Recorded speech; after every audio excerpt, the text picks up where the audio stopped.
Olá, crianças! Nós vamos começar nossa aula de História. Nessa aula de História, nós vamos fazer atividades no reforço, tá?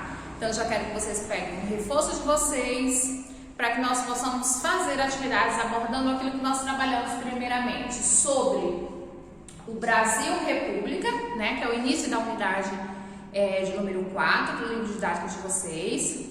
O que nós trabalhamos sobre os símbolos nacionais, que são os símbolos que representam a nossa pátria. E sobre o que nós trabalhamos sobre a República Velha, né, que compreende os anos de 1889 até os anos de 1930, né? Então são as primeiras fases da história primeiros fatos que acontecem na história do Brasil República, ok? Então, as atividades que nós vamos desenvolver hoje, tá? Vai se iniciar na página número 177 do reforço. Nessa página 177, nós vamos começar fazendo a questão de número 1, 2 e 3, tá? Somente essas questões. Na página 179, né, nós vamos fazer a questão de número 2, 3 e 4. E na página 180, nós vamos fazer toda a página, ok? Por que nós vamos pular diretamente da 177 para a 179? Que é a página de número 178, a gente vai fazer posteriormente, provavelmente, tá? Então vamos lá, vamos começar pela questão de número 1 da página 177, que está assim, ó. Pinte de vermelho os retângulos que correspondem às opções corretas. Nós temos dentro do retângulo frases, né, afirmativas, e essas afirmativas nós vamos dizer se elas estão certas ou erradas. Aquelas que estiverem certas, vocês vão pegar o quê? Pintar o retângulo de vermelho. Se estiver errado, você não vai pintar, ok? A primeira afirmativa que nós temos está assim, ó. Os brasileiros nunca sonharam com a liberdade. Está correto isso? Não, né? Sempre foi sonho dos brasileiros que o Brasil fosse uma pátria livre. No final do segundo reinado, a imagem do imperador Dom Pedro II já estava desgastada, correto, né? Tiveram grupos da sociedade brasileira, né, militares, advogados, grupos políticos, a igreja, né, fazendeiros, que estavam insatisfeitos com o governo de Dom Pedro II, né, principalmente por causa do fim da escravidão, que queriam que o Brasil se tornasse uma república, né, por falta de participação no governo, né, por parte dos políticos, alguns grupos políticos, por parte dos militares e etc. Né? Então, gerou descontentamento o governo de Dom Pedro II, então já estava desgastado a imagem dele. Então, vocês já vão pegar o quê? A segunda frase, vocês vão pintar que ela se encontra correta. A terceira frase está assim, ó, os brasileiros no final do segundo reinado mostraram-se descontentes com a monarquia, correto também, né? Já não estavam satisfeitos com o tipo de governo exercido aqui no nosso país. E a quarta frase está assim, ó, ninguém nunca pensou em tornar o Brasil uma república, isso é verdade? Não, né? Nós vamos ver que lá desde os movimentos nativistas, né, tem ideais para que o Brasil se tornasse uma república, assim também como os movimentos que aconteceu durante o período regencial, né, durante os reinados. Então já tinha-se um pensamento que o Brasil se tornasse uma república, tá? Então, essa quarta afirmativa, ela está incorreta. Então, vocês devem pintar a segunda e a terceira afirmativa. Na questão de número 2, né, ainda nessa mesma página, nós temos assim, ó, ligue corretamente, relacionando as duas colunas. Primeiro, nós temos república e depois nós temos monarquia. Quem governa é um rei ou um imperador. Nós estamos nos referindo ao quê? A monarquia. E quem governa é o presidente. Então, vai ser república. Então, nós vamos fazer o quê? Nós vamos traçar um X, né? República, quem governa é o presidente. Monarquia, quem governa é o rei ou o imperador. Ok? Vamos prosseguir? Nós temos agora a questão de número 3. Na questão de número 3, nós temos 5 itens, né? Então, nós vamos fazer o seguinte, marca um X, os fatores que contribuíram para a queda da monarquia. Então, nós vamos marcar entre esses 5 itens aí, entre essas 5 alternativas, aqueles que representam fatores que contribuíram para acabar a monarquia. Proclamação do novo regime político? Não. Abolição da escravatura ajudou para que fosse proclamada a república e acabasse com a monarquia? Sim, então a gente já vai marcar a segunda. Insatisfação militar? Certíssimo também. Os militares, eles queriam uma maior participação no governo, então eles estavam insatisfeitos com o governo de Dom Pedro II.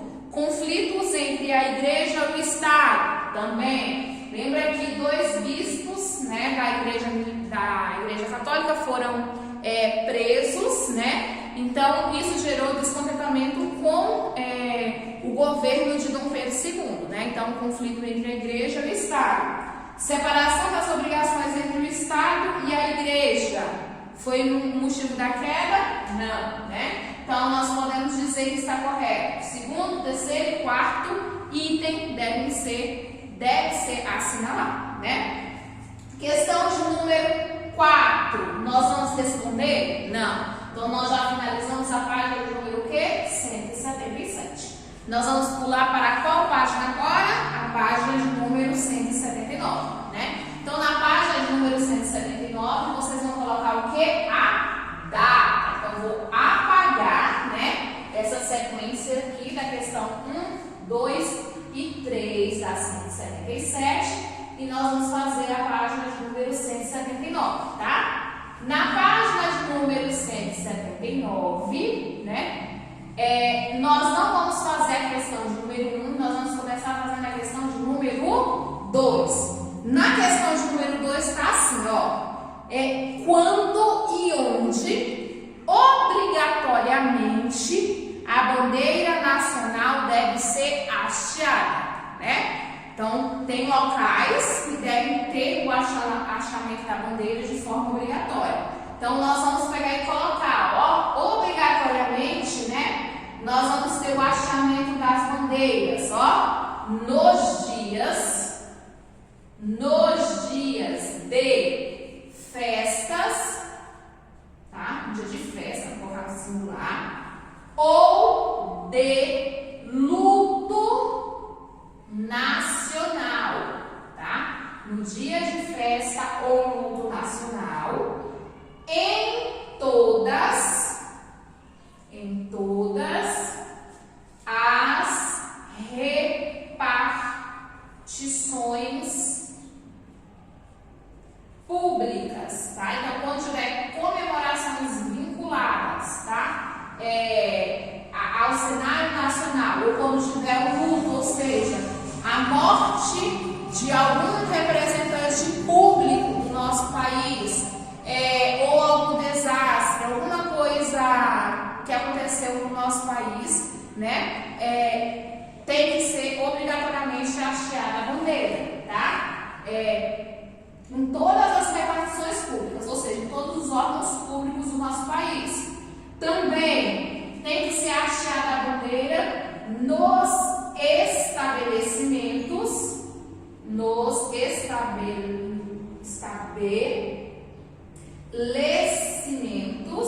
tá? Públicos, né? No caso, estabelecimentos de ensino, tá? Ou seja, escolas, faculdades, né? De ensino e nos sindicatos. A bandeira deve ser hasteada obrigatoriamente, tá? Aí tá perguntando quando, tá? Normalmente, quando tem que ser hasteada, ó? A bandeira, normalmente a bandeira é hasteada, ou seja, ela é erguida às 8 horas, tá? 8 horas da manhã, né? Às 8 horas.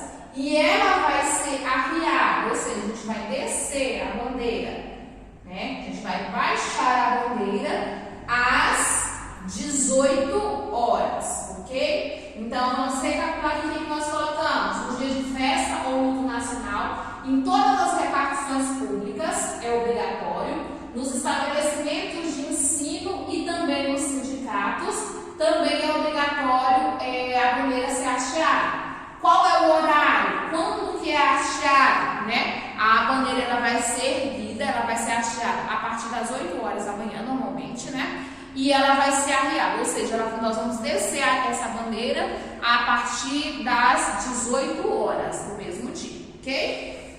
Questão de número 3. Questão de número 3, nós vamos pegar e vamos dizer se as afirmativas elas se encontram verdadeiras ou falsas.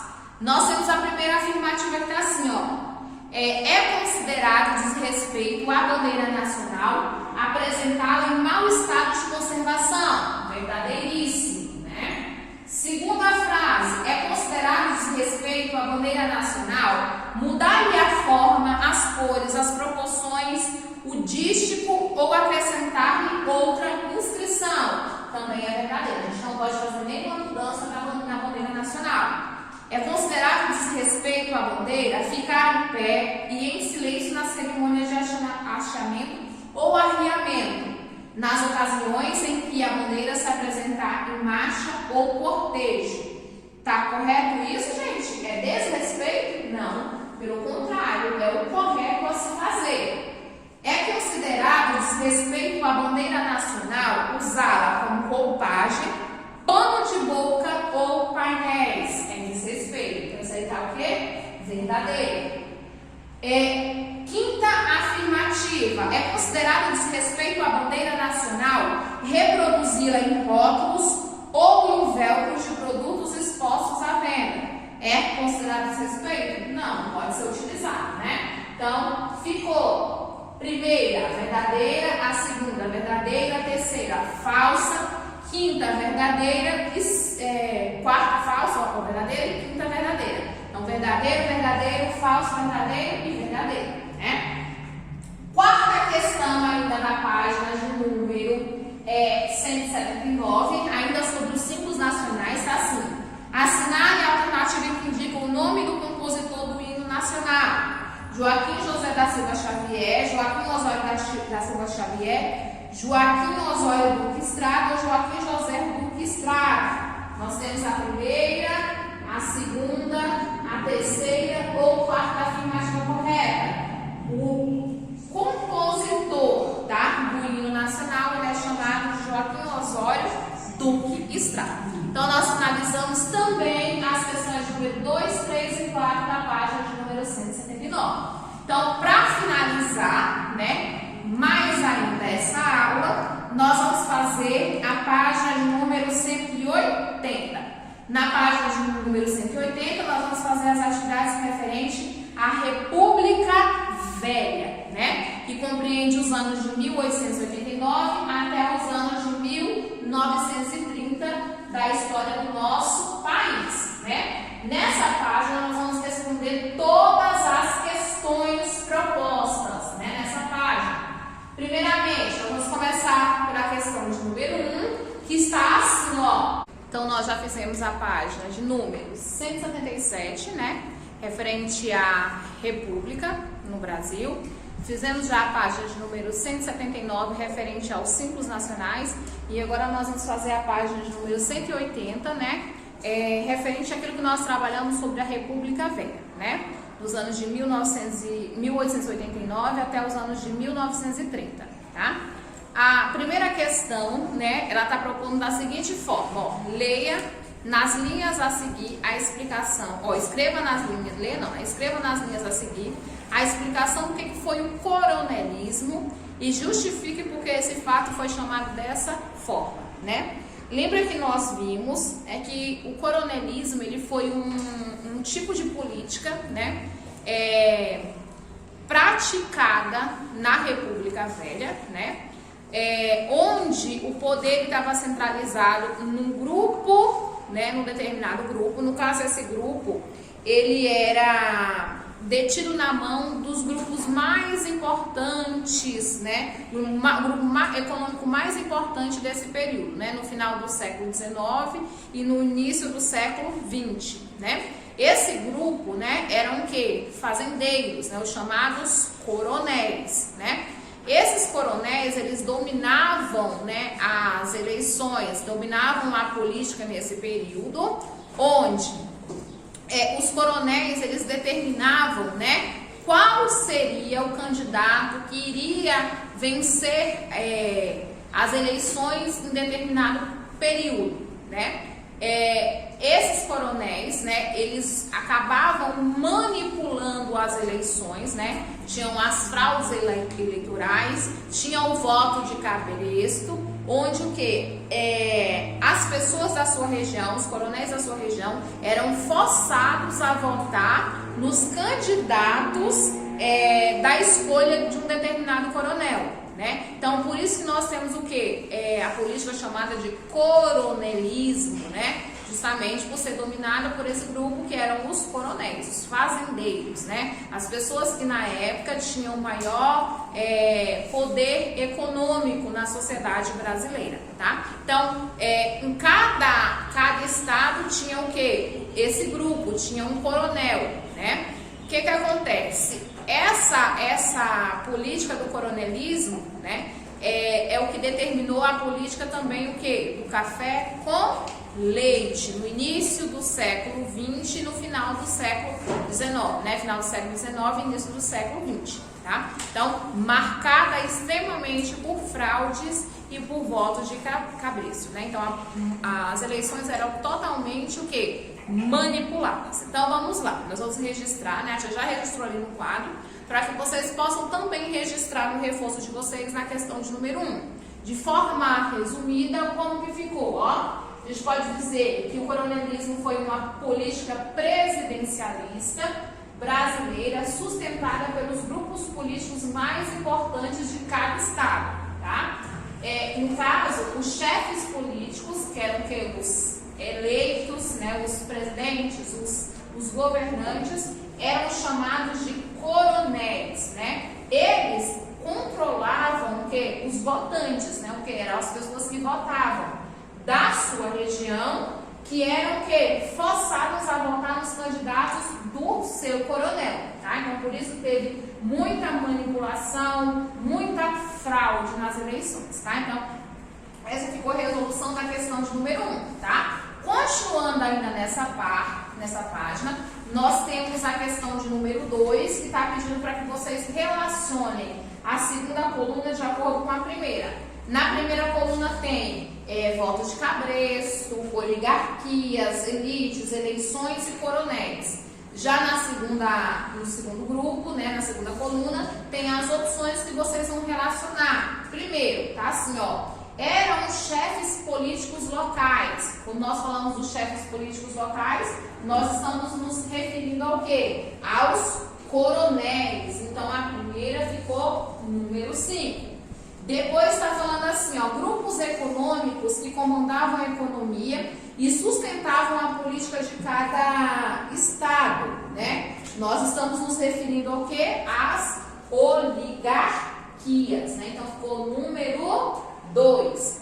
Hoje, as relações são bem diferentes durante esse processo, pois o voto é secreto. Nós estamos nos referindo ao que? Às eleições. Hoje as eleições elas são totalmente diferentes das eleições exercidas lá na República Velha, né? Porque hoje, se houver fraude, né, é crime, né? Tentar manipular, tentar ganhar voto, compra de voto, né, é crime eleitoral. Então, tanto para os candidatos quanto para os eleitores, né? Nas eleições que nós temos atual, né, nosso país tem comissões que ficam fiscalizando, né? Durante as eleições tem pessoas que fiscalizam, né? Não pode ter boca de urna, né? Tem um prazo estipulado para que os candidatos façam as suas campanhas, né? Se houver campanha fora do prazo, os candidatos ou as pessoas que forem pegas fazendo esses atos, elas são punidas, né? Punidas eleitoralmente, elas podem ser presas, entre outras penas que elas podem sofrer, né? As eleições, né, que antigamente, né, durante a República Velha, eram eleições que um voto era aberto, né? Ou seja, os candidatos, né, sabiam para quem as pessoas votavam, né? As pessoas, elas não tinham liberdade de escolher os candidatos que elas queriam, né? Então era aberto, todo mundo via como é que funcionava. Também o que? Tinha como manipular, né? Porque as cédulas, né? Elas poderiam pegar e ser modificadas na hora também, né? E os coronéis, em troca dos votos, né? Também o que? Acabavam favorecendo um determinado grupo, né? Que iam receber o que? Algumas melhorias, né? Próximo à sua região, né? Hoje isso não pode, né? Ainda tem políticos que, quando se aproxima a eleição, né? Vai na casa das pessoas, promete emprego, promete um monte de coisa. Isso não pode, tá? Não, isso é crime, tá? O político, ele não pode prometer, embora ainda aconteça, ele não pode prometer aquilo que não vai ser cumprido, né? E aquilo que ele prometer, nós temos o direito de quê? De cobrar, tá? Nós, eleitores, nós temos o direito de cobrar, né? Então, na número 2, eram os chefes políticos, a gente está se referindo aos coronéis, e os grupos econômicos que comandavam a economia e sustentavam a política em cada estado, era chamado de quê? Oligarquias, né? Quando o poder está preso a um pequeno grupo da sociedade. Hoje as eleições são bem diferentes durante esse processo, pois o voto é secreto. Nós estamos falando das eleições, então vai ser número 4. Indicavam os candidatos à presidência. Nós estamos falando sobre o quê? Nós estamos falando das elites, né? As pessoas da sociedade que ocupavam as camadas econômicas mais altas, né? Então, vai ser número 3. E por último, vai ficar que está se referindo ao voto de cabresto, né? Que é o nome dado ao voto da época do coronelismo, né? Voto de cabresto é quando as pessoas eram obrigadas a votar em candidatos, tá? Do seu coronel, né? Contra a sua vontade ou não, eles eram forçados, né? E para finalizar essa página, nós temos a questão de número 3, que tá assim, ó. Marque com X as características que marcaram a década de 1920 no Brasil, né? Já o finalzinho da República Velha. Muitas fábricas estavam se instalando e os centros urbanos se desenvolveram. É um fato correto sobre os anos de 1920, né? Final da República Velha.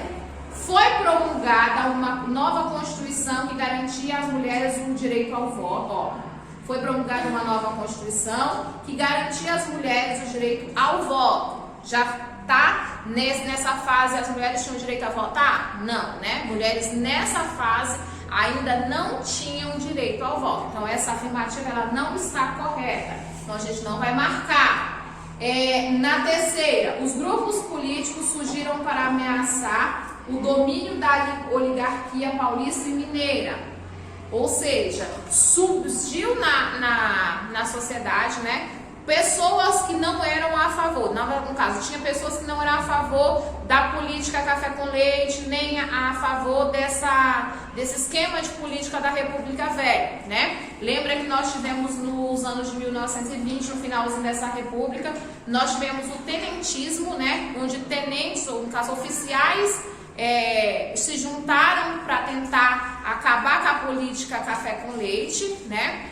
Acabar com o voto de cabresto. Depois nós tivemos também a coluna Prestes, né? Que queria pegar e também mudar a forma de política, queria acabar com a condição de miséria da população, acabar com o domínio onde o poder estava detido somente nesses dois grupos, né? No caso mineiros e paulistas. Então, realmente surgiram grupos políticos para tentar acabar com a política café com leite. Então, a terceira afirmativa, ela também está o quê? Correta. A quarta afirmativa está assim, ó. Foi criada a consolidação das leis trabalhistas, a CLT? Não, tá? Nós, na aula posterior, a gente vai falar sobre a República Nova. A gente vai ver que a CLT ela foi estabelecida no governo de Getúlio Vargas, tá? Não na República, na República Velha, né? Então a gente vai falar posteriormente o que foi a CLT. Então essa afirmativa ela não está correta. E a última afirmativa está assim, ó: a oligarquia paulista isolava-se enquanto a mineira procurava se aliar a outros estados. Tá correto isso? Sim, né? Lembra que os paulistas, eles queriam que o poder tivesse mais detido somente no grupo deles. Já os fazendeiros mineiros, eles permitiam a participação de outros estados, né? Permitiu a participação dos gaúchos e também de outros estados brasileiros. Então está correta essa afirmativa. Então a sequência que nós vamos marcar, nós marcamos como correta a primeira, a terceira e a última frase como correta, ok? Então finalizamos assim as atividades até a página de número 180 do conteúdo referente até a República Velha, né? Nas próximas aulas nós vamos começar a abordar os conteúdos referentes à República Velha. Então, até a nossa próxima aula. Não deixem de registrar as respostas, se for necessário, retorne à videoaula para vocês poderem pegar e fazer o registro corretinho e bonitinho. Lembra que não é só assistir a aula, tem que assistir e as atividades elas devem ser realizadas, tá? O livro ele não é para ficar em branco, o material de vocês não é para ficar em branco. Tem que responder as atividades porque são conteúdos que vocês vão precisar para as atividades futuras, ok? Então, beijo meus amores e até a próxima aula, ok?